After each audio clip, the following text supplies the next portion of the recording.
putting on various schemes of cunning manipulation against little J. JLC dropped the board meeting and rushed to the hospital.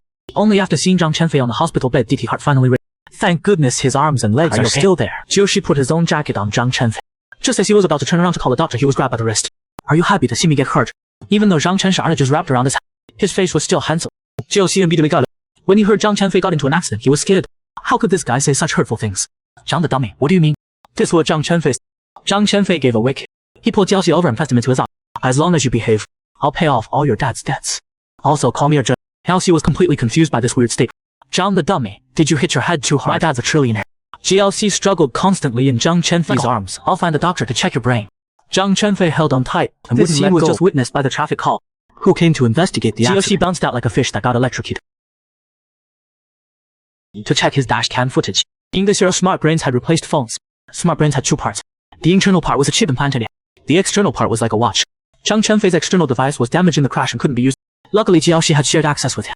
Soon the virtual screen showed footage from a few minutes before the crash.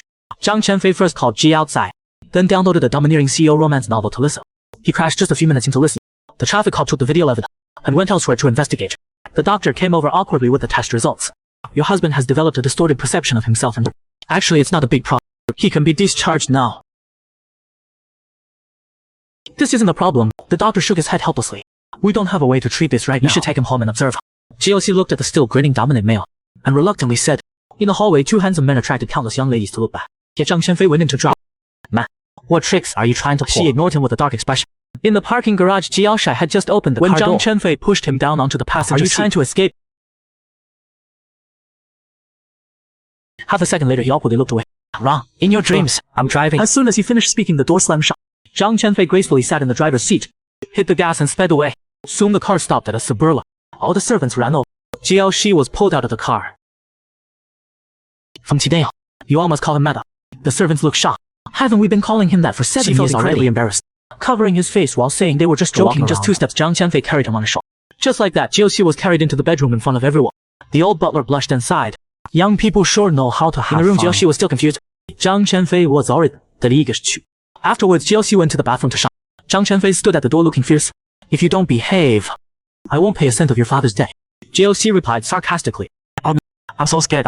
When he grabbed the shower head and sprayed Zhang Chenfei.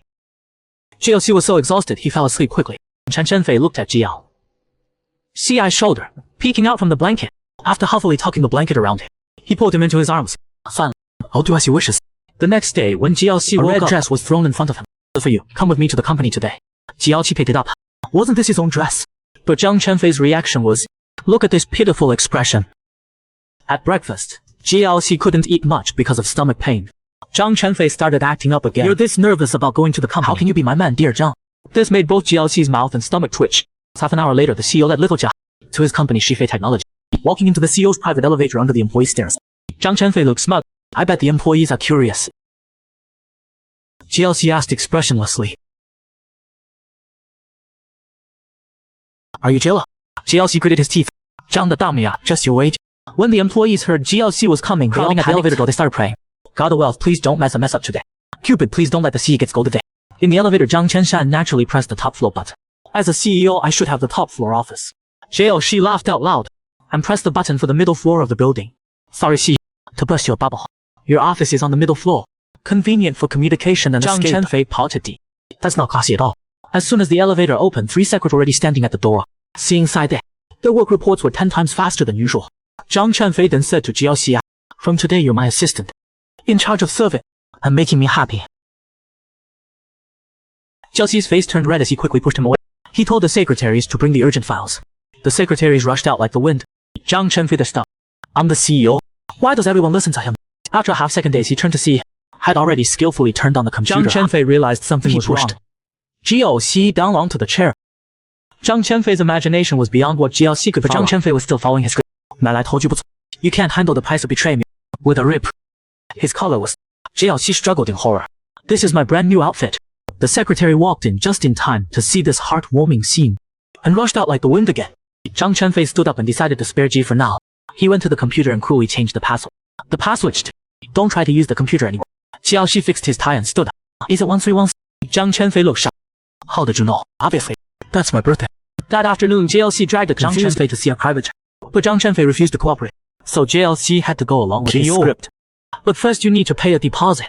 Zhang Chenfei was truly following the CEO, offering to pay JLC 100 million deposit. JLC's mouth twitched. Thank you so much, Mr. Dia. Zhang Chenfei proudly showed a smile. We don't need to be so formal. Just call me Dia. In the lobby, Zhang Chenfei looked around, imagining the loan sharks, while JLC was getting him a temporary smart brain. When the staff asked for payment, Zhang Chenfei felt disappointed. He thought they'd bring out his father-in-law, making little JLC beg and plead so he could play the hero saving the beauty. But they just asked for money. Zhang Chenfei pulled out his black card without enthusiasm. Zhang Chenfei was even more dissatisfied. 2 million for such a small amount, and the CEO has to come personally. JLC waved the receipt at Zhang Chenfei. It's $200. Come sign this. Zhang Chenfei looked at the numbers, stunned for a moment, then leaned close to JLC's ear. I should give you 400. In the office, Dr. Quiddy was reading news about rejecting smart brains and demanding phones back, because smart brains connect to users' neurons. If there's external impact while the smart brain is active, it can easily cause memory confusion. Like the kid in this news report, who was hit by a flower pot while watching a superhero. His memory got confused, thinking he was a super. JLC walked in with Zhang Chenfei. Although Kui had already seen all of Zhang Chenfei's flaw, he decided to do another test to be safe. So he looked at Zhang Chenfei and asked, your name? Zhang Chenfei stared at the doctor dominantly. You don't know my name. Quiddy wrote on the form, while saying he didn't know. Zhang Chenfei's tone turned unfriendly. Really? Then who tricked me into buying skincare products last week? Hearing this, JLC's face immediately darkened. Quiddy laughed awkwardly.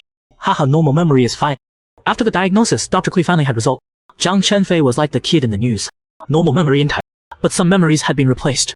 Thinking about the last scene in the dash cam, JLC was completely speechless. Zhang Chenfei must think he's that scheming CEO from the novel. Although current medicine can't treat this condition, the good news is the brain chip clears memory regularly. In other words, when the memory gets cleared, Zhang Chenfei will return to normal. But how long this will take is uncertain. Please bear with it. Ji was pulled back by a strong force, his back hitting a firm chest. A man's low, dangerous voice whispered in his ear. Betty, talking to another man for so long in front of me. Are you trying to test my patience? Joyo. Hun Qi clenched his fists until they cracked to be King Jae. The CEO insisted on performing. The employees wanted to poke their eyes out. At the villa, Zhang Chenfei sat arrogantly on the sofa with red wine, giving JLC orders. Come here, make me up. JLC ignored him and went to blow dry his hair.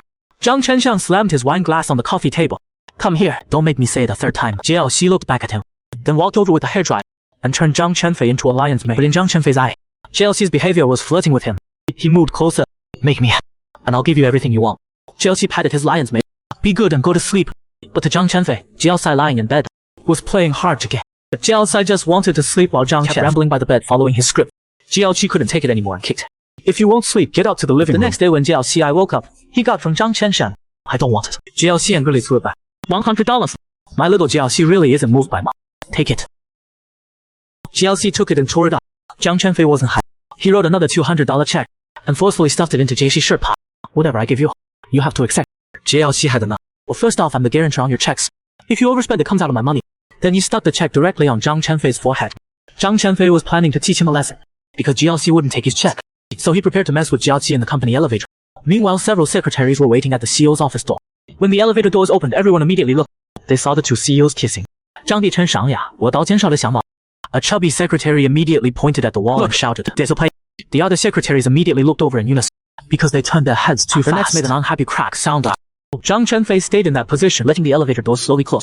In the office, the secretary reported to Jiaoxi as usual. The streamer is being difficult. He's demanding an extra 30 million signing bonus, since he was a major streamer under JLC's company.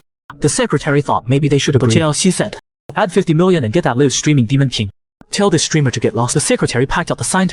Before leaving, she asked if he wanted company for lunch.